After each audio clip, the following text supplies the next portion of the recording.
Okay, we're going to go ahead and get started. So I hope you enjoyed your lunch and networking session. I think this group is a T in networking, but we're going to provide you plenty more time this afternoon to engage in those fruitful discussions.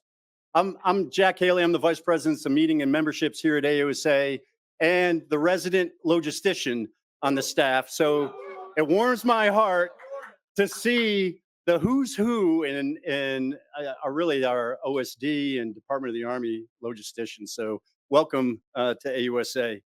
Our afternoon keynote speaker is Dr. Vic Ramdass. Dr. Ramdass is a member of the Senior Executive Service since 2009, and he serves as the Principal Deputy Assistant Secretary of Defense for Industrial Base Policy.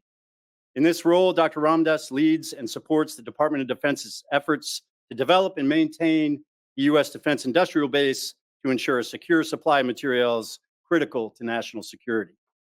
He assumed his current position in March 2024. He served over 12 years on active duty, first enlisted, and then as an aviation warrant officer in logistics, maintenance, and training positions. He holds a PhD in public administration from Auburn, an MS in aeronautics from Embry, and a BS in aeronautics from Embry-Riddle Aeronautical University. So please welcome Dr. Vic Ramdass.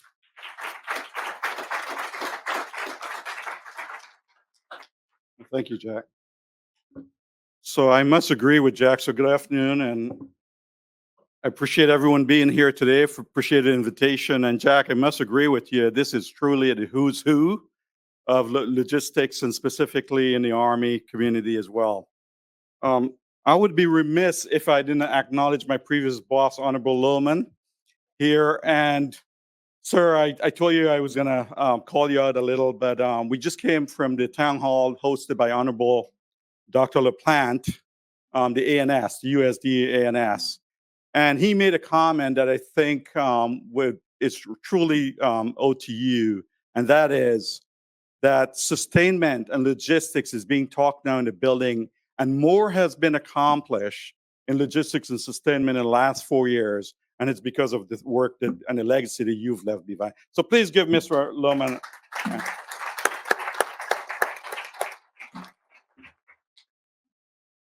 And I really appreciate the invitation from AUSA and Dan Bedetti. I don't see Dan anywhere, but Dan was pushing to, there he is, and asked me to come here to come talk to you.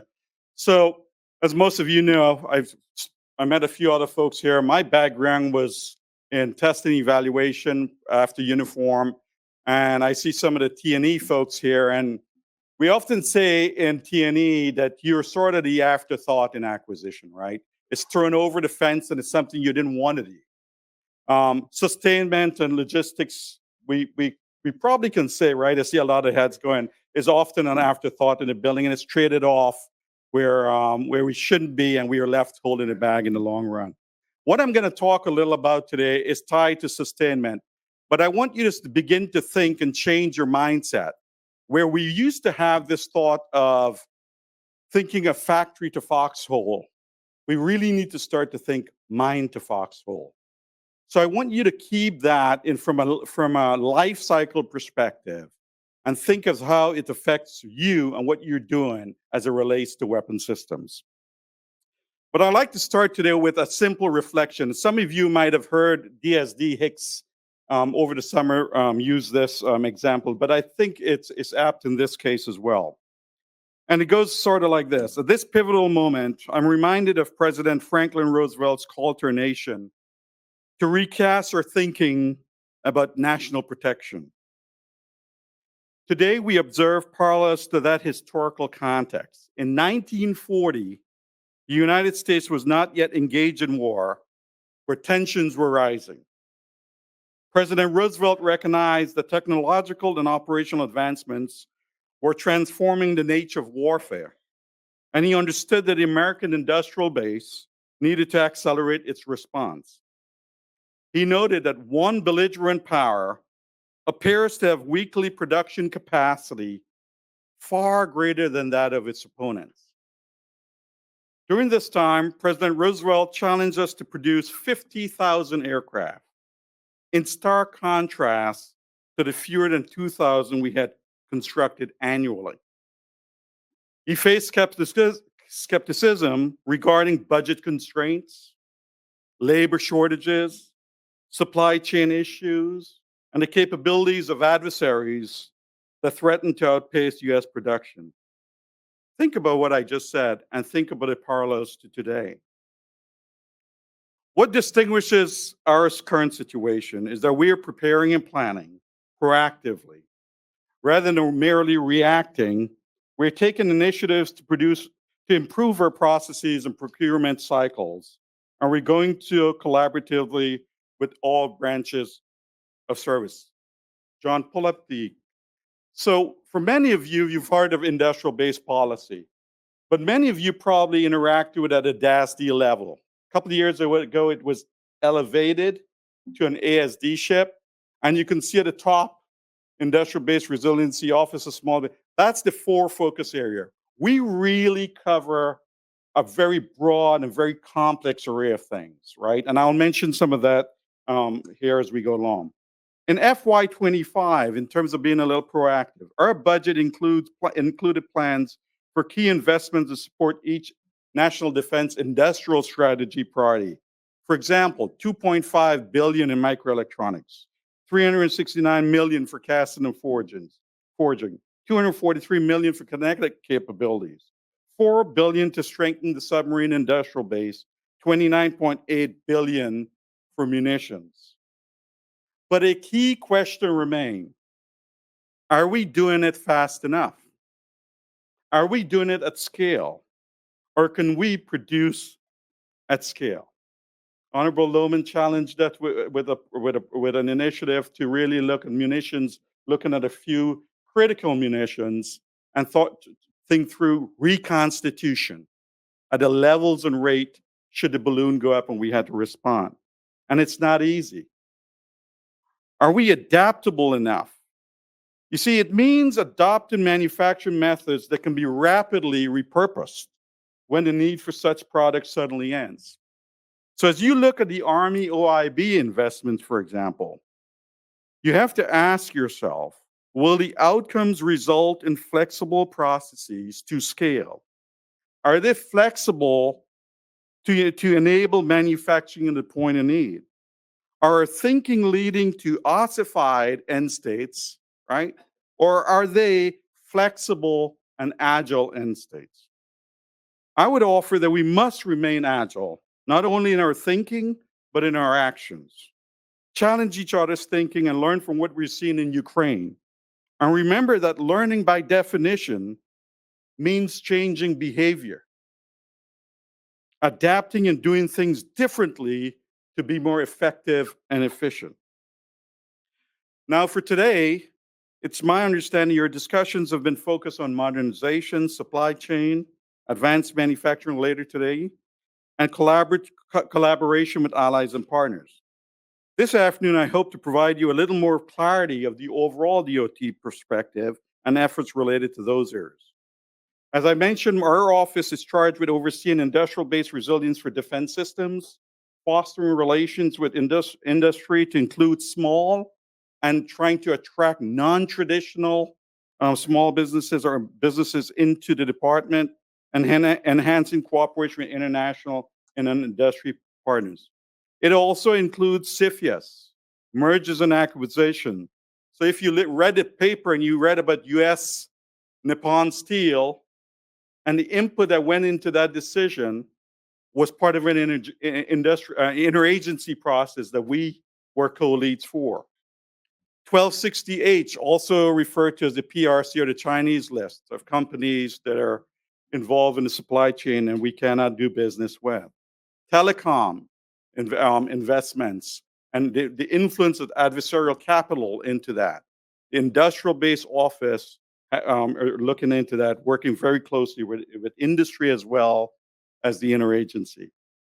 This portfolio, though complex, is uniquely positioned to drive transformative initiatives, leveraging investment tools such as Defense Production Act, industrial-based analysis. So I might mention it here later, but the DPA funding went from $80 million a year for the last 15 years to almost 1 billion a year. The industrial base analysis and sustainment account went similarly for about 10 or 12 million a year to now almost a billion and probably over $1 billion. And then we have the rapid integrated scalable enterprise, a fund that's in our small business office to enable small businesses and non-traditionals to come in and work with department. We also have mentor protege small business programs that might have been mentioned on the slides with small business, where you have primes working very closely with small businesses to bring them into the department. Why do I mention the small businesses? Because if the balloon did go up, and as we are seeing in Ukraine, and we have to think through from a whole of nation response and mobilization, where do you think Ukraine is, how they're building a million drones a year now? It's not through the large companies. It's in a very dispersed manner in many of these small companies around the country. So we have to start to begin to think through, how do we do this as a nation, as a society? So we're facilitating agreements with global partners, driving economic deterrence, and funding workforce development pipelines. In essence, these endeavors are critical to bolstering the U.S. defense industrial base and underpin our National Defense Industrial Strategy, or NDIS, and the recently released NDIS implementation plan. The NDIS, released earlier this year, articulates a vision from fully modernized, yes, thank you, John, industrial ecosystem, re-energize U.S. manufacturing sector.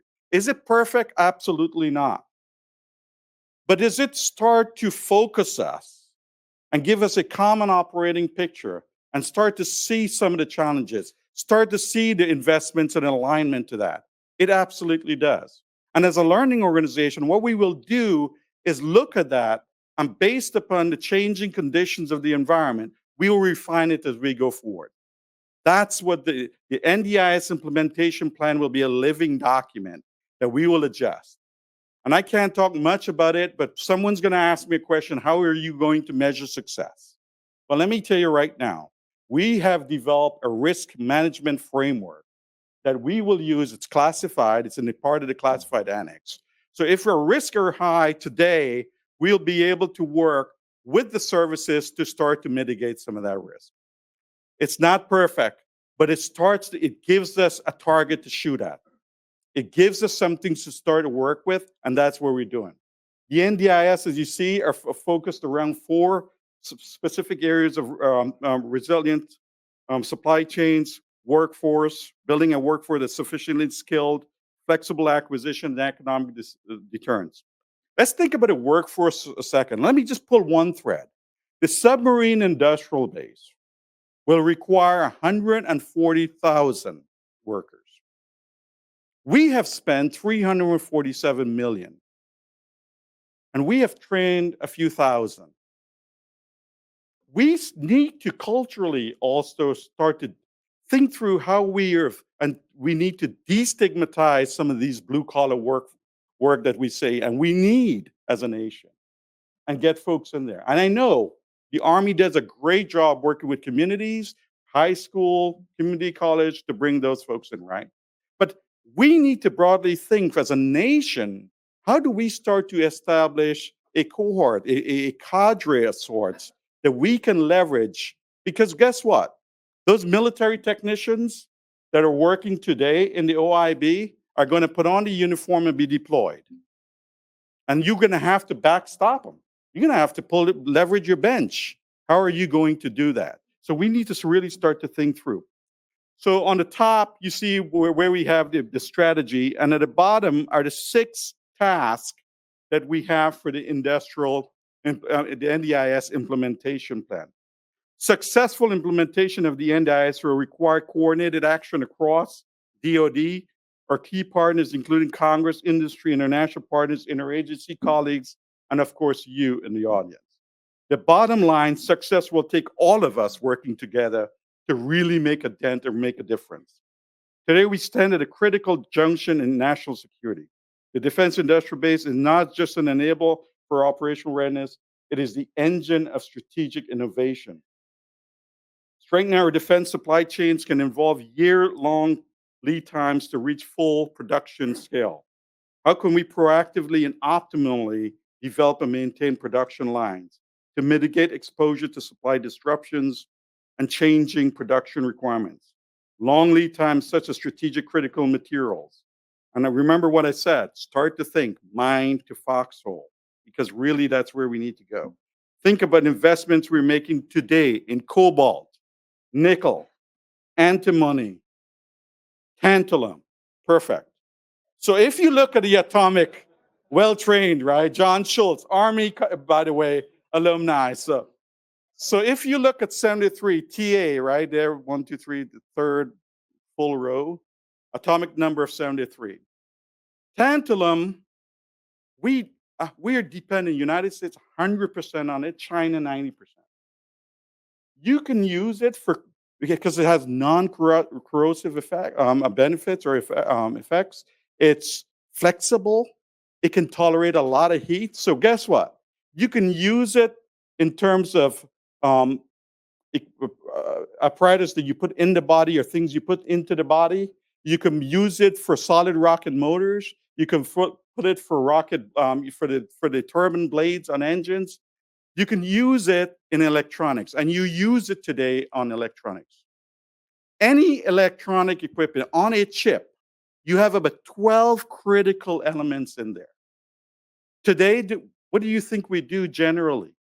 We extract gold and we throw away the rest of it. Your department is looking at how do we recycle those electronics and start to tap into the rare earth elements that are being wasted and being thrown out. Your department are investing in capabilities to do that where no one else have done that in the past. So we're thinking longer term. We're thinking how we can really mitigate some of these challenges that we have, right? So we have invested about $285 million in lithium and other critical minerals. We are building out distribution, manufacturing hubs. There's a new facility in Michigan that we are doing a public-private partnership with Saad on. We're also expanding flexible capacity. Investments such as $400 million in Radford ammo plant is through our office. Next, let me quickly touch on 3 areas I think critical, and many of you probably are already working in these areas. The tyranny of distance, strategic logistics, and the power of partnerships. So if you think of the tyranny of distance and you think Indo-Pacific, as we orient efforts to creating industrial capacity and capability to meet the pacing threats, we're building capabilities in munitions, missiles, submarine production. Some of you already heard today of RSF, Regional Sustainment Framework. How many of you have heard of Piper? No, see? I know a few. So partnership for Indo-Pacific industrial resilience is really the umbrella we were trying to get after with specific work streams, right? Jeff Frankston, by the way, brand new SES over there, is going to be co-chairing that work stream for supply chain, working with our allies and partner in theater, right? To get after this. It's working with industry. It's working with not only our partner nations, but also working with a COCOM based upon war game and exercises and the gaps that they're identifying. I know all of you recognize that the tyranny of distance is a critical factor, particularly in the Indo-Pacific region, where operational theaters are separated by vast oceans, obviously. The logistics of moving people and equipment resources become a strategic vulnerability. The challenge is not new, but its urgency has grown in light of recent conflicts such as Russia's invasion of Ukraine. Traditional supply chain models are insufficient to address challenges that we face today. What DoD needs, in my opinion, is a paradigm shift towards distributed logistics supported by technology such as autonomous systems, AI-driven supply chain management, autonomous drones that could provide critical resupply capabilities for forward deployed units. And later on today, you will talk about advanced manufacturing and see how that would mitigate some of what we're doing. But a key part that I would ask you, how many of you are planners in here or have been planners? some sort. I would ask you to recalibrate your assumptions about mobilization, operational reach, and protraction. A very simple, the lessons we are learning from Ukraine show that our assumptions based on uncontested logistics are flawed. It also highlights that our assumptions on consumption is also flawed. Ukraine shot 8,155 rounds in a day.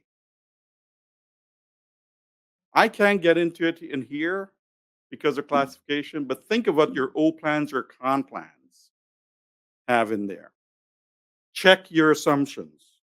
The defense industrial base must prioritize creating supply chains that are both redundant and decentralized to include resiliency in the face of kinetic and non-kinetic threats, also such as cyber attacks on our critical infrastructure.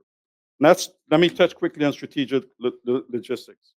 As we seek to reduce supply chain vulnerabilities, we're concentrating on onshoring and friendshoring of defense critical capabilities and moving away from adversarial sources of supply. This includes a deeper analysis of cybersecurity requirements with sub-tier suppliers. So just don't think the primes on the level below. You need to go deeper into those sub-tier suppliers and managing their inventory and having visibility on their inventories and influencing those sources of supplies and stockpiling of critical materials.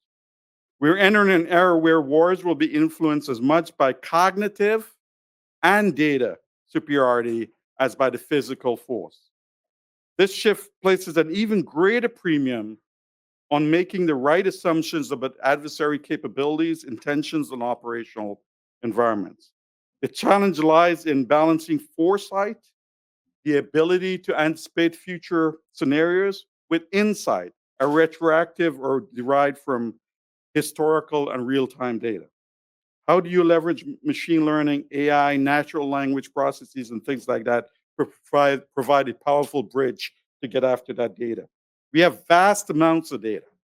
It's not a lack of data. Some of it needs to be curated. Got that. It's how we apply the tools to get after that data. And finally, the power of partnerships. International industry partners are critical to strengthening our industrial base and addressing shared security challenges. Collaboration with industry through mechanisms such as the Defense Industrial Base Consortium. John, go back to, I think it was the first slide that might have had a QR code. How many of you heard of DIPSI OTA? Is it on there? Top left, yeah. DIPSI OTA, anyone? Okay, a few of you, right? So this is the first OTA, Auto Transaction Authority, that pretty much fills the entire life cycle gap. The cost to get in is about $200. There's no ceiling to it. It's a white paper, and you can get things on there in 45 days. Huge. We have done about 130 of these projects already, or we're working on 130. I think we've done like 50 or 60 already on through the OTA. It's making a difference, okay? And I don't take credit for that. I've just been in the job for 10 months. It's the folks who are in IBP and leaning forward that get after that that's making the difference. We have Apex accelerators out of our small business and numerous other DoD programs to allow partnering with and enable industry to produce needed capabilities at speed and scale.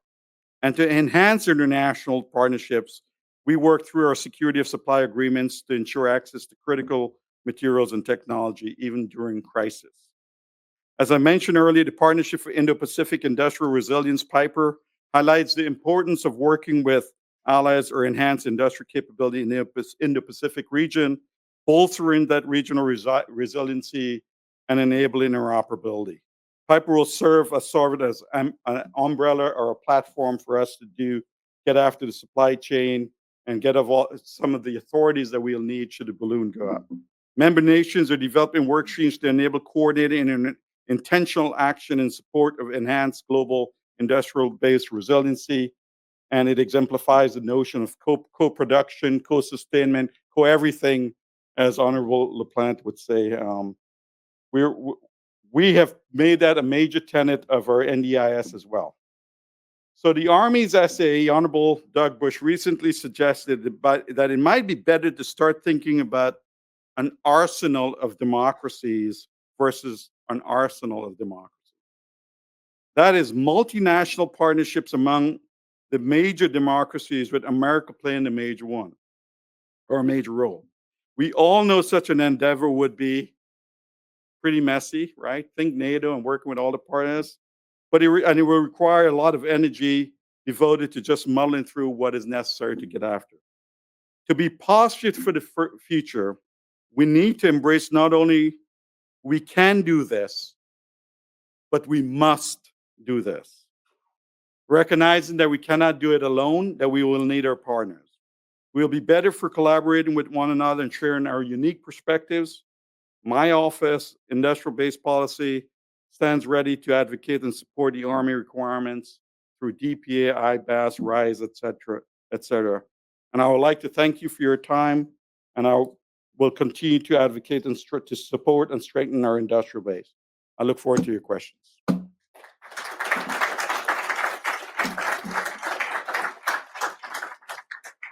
How am I doing on time? Okay, good. Awesome. I'm not going unless I have a question. An honorable Loam is not allowed to ask any because he knows the answer. Go ahead. Hello, good afternoon, sir. Thank you, first of all, for your service and for your comments and leadership. I'm Russell Earls with Production Metals, Division of Ryerson Metals. And one of the things I'd like to address with you and the team here and everybody in the room, we think of systems and products and munitions and sustainment and supporting, but no one ever thinks about the raw materials. The same raw materials we use in this industry for the high-end products are used in aerospace, commercial, where they have, and semiconductor metals where they have record demands. It's going to push out the lead time well beyond anything we've ever seen. Is there anything in this room or anybody in this room or any plans to look at contracting differently, setting up strategic reserves, or doing something differently, because our current bid and proposal cycles will produce big requests for bids, and the lead times are going to come back. That's not going to support and sustain the industry here. In particular, when you see what's going to happen 24 months from now with all the destruction that we've seen in natural disasters, the aerospace builds, the record plants they're going to build for semiconductors globally, it's going to squeeze out and push out lead time, sir. Yeah. Hey, Russ, great question. And I would say it's not a one size fits all, right? So for some of those rare earth elements or some of those critical materials or minerals, there's dual use, right? So the commercial as well as DOD. And in many instances, actually, DOD is very small, right? So from a business case, you need to start to think through how you do that. So to the question, are we thinking about it? Absolutely.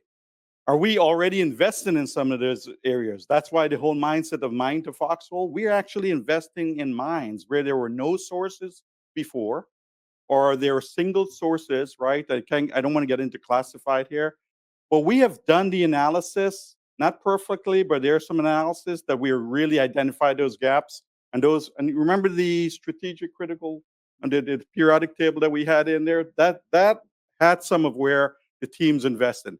Here's the thing. At the end of the day, if we cannot afford, right? This comes back to dollars and cents.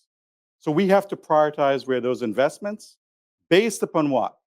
Based upon requirements of our capabilities that we're trying to influence. So we are trying to lean forward, identify what those priorities are, understand where the COCOMs, right?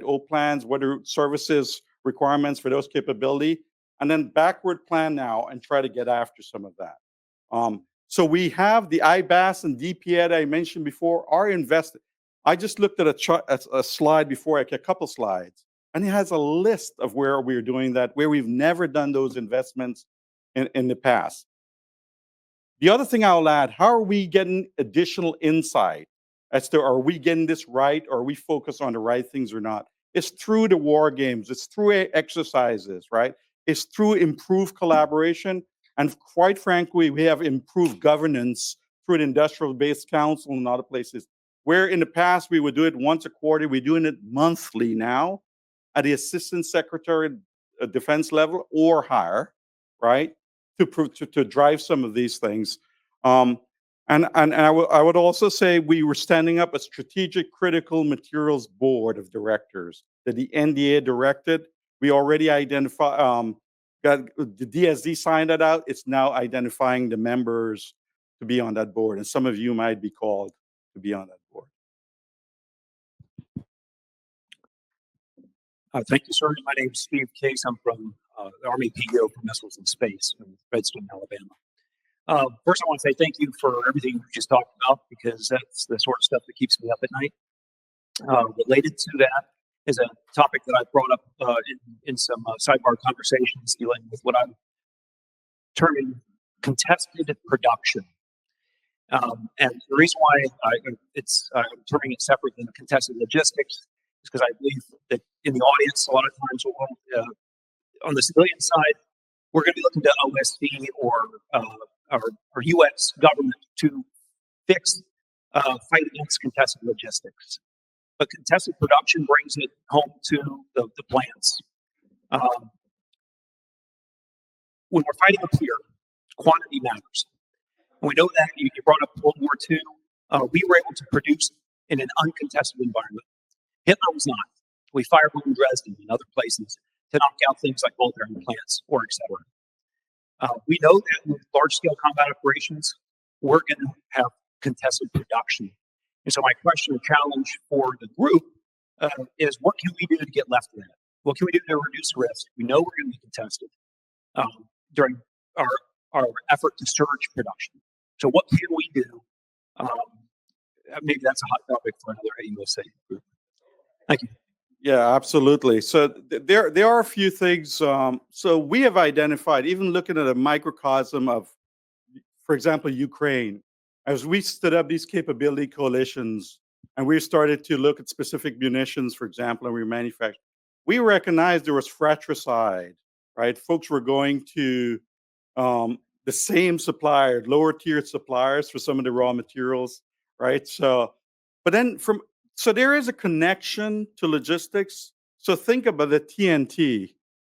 TNT is, Australia has abundant TNT. So, but some of the places you need to, right, put the rounds together, moving that TNT, et cetera, you have to think in a very integrated and holistic way how you do that. And does it make business sense right, to get it to bring it to as far as from Australia, or can you leverage it somewhere else? So there's a lot of thinking going on that. I don't think anyone in here will have a perfect answer. I do think your point, though, right, from a mobilization perspective, and we have to get away from this idea. If we were to mobilize, it will just be for a short time. We need to start to weave in protracted as part of that conversation without getting into any kind of classified, right? So it will require a definite cultural mindset. Here, I read an article recently because been in department for 33 years. I take this personal when people say, DOD, you need to do this. Everything seems like it's DOD, right? But in many instances, it's not us, right? It will take industry and it will take interagency that has the authorities in some instances to get after that. So how do you mobilize them? How do you get them to start? And I think a very key piece here is the American people. We all need to start to do our part as ambassadors, right? Europe, because war is on their doorstep, right, are starting to, and Mr. Lohman and I used to be at these NADS meeting, talking to these, everyone is, thinking improved GDP. So I think President-elect said 5% all NATO countries, right, need to invest their 5% of their GDP in defense. We don't invest right now 5%. If we were to go to 5%, the SecDev just said we'll increase it by 50 billion, which I think gets it to like 972 billion, almost $1 trillion. 5% of our GDP is $1.4 trillion. Think about that for a second, right? So it behooves all of us as leaders to really start to think through in a very integrated and holistic way, and figure out what role we need to play to be able to drive some of these conversations. And that's why I take every opportunity I can to be able to go talk to some of, to really get folks to start to think a little differently about it. So thank you for the question. Appreciate it. Yes. Hello, my name is Michael Clark. I'm representing Mock Industries. We are a venture-backed defense tech company based out of Huntington Beach, California. Dr. Ramdass, my question today, so as we've kind of seen in the conflict in Ukraine, and predominantly in the realm of autonomous systems, UAS platforms, many of which are manufactured abroad by foreign adversaries, I was wondering if you could provide some commentary on the challenges and the specific subcomponents and technologies that in current times have been manufactured abroad but are primed for reshoring here within the U.S. So absolutely. So my answer could be very short, but I don't mean to be very flippant either, right? But absolutely, we see that as a threat. So it's a very great question. We need to also think we have a lot of exquisite capability that's very dependent on software, dependent upon very, rare earth magnets, rare earth elements, et cetera, right? So how do we start to, right, not only onshore that, but for example, how many of you read the article that drones now are using fiber optic? It's a tethered drone, and they're thinking, how do we counter that? Because the EW space has become so complex, right? Their drones are being knocked out of the sky, right? So now you have to change your calculus. So 1.5 to or less kilometers, there's a tethered drone that's coming in to kill you, right? First person. Are we thinking logistics, right? You have convoys going, et cetera. It's at risk. How do we defend against those kind of things? So we need to. So let me come back to your question, though, in terms of the actual chips and all those things. We identify that's a significant risk. And if you recall the Global Investment and Economic Security Office, we're working very closely in that office with the interagency, with industry, specific industry, right? So an example that's in the news that I could talk about is DJI, right? All the small drones, all those things, right? Some of you that are military, your kids might have a DJI drone that they fly around. I don't know if they can fly it on the base, but they can fly it close to a base, maybe, right? Is there a risk there? How many of you drive cars that have cameras in them? Right? You drive around base, you drive around sensitive sites perhaps sometimes or close to, right? All the components in those are from China, right? So to your question, do we identify that it's a challenge? Absolutely. Now, I think an approach would be, how do we prioritize what we get after? How much of that do we need to onshore versus friendshore, right? With those trusted partners. And I don't need to tell anyone in this room that not all partners are created equally either, right? So they're trusted, and then you could see we could build out those concentric circles in terms of partnership with allies and partners. Okay, how am I doing on time? Okay, so with that, I appreciate your time. I got the hook. I'm out of here. Thanks.